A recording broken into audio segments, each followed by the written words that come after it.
Ассалаумалейкум да биринчиден. Баглан командасына чакыруу менен келдик. Өзүбүздүн федерация менен Тилекбек эмес, Ганыбек деген агабыз бар, өзүбүздүн ушул ага сүйлөшүп. Ошол ага аркылуу Баглан командасына келип калдык.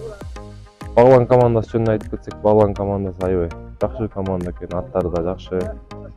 Азыр Кудай буюрса биринчи оюнга чыгалы деп турат.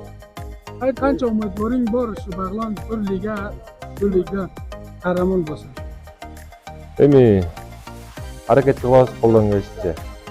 Баардык нерсе Алланын каалоосу менен.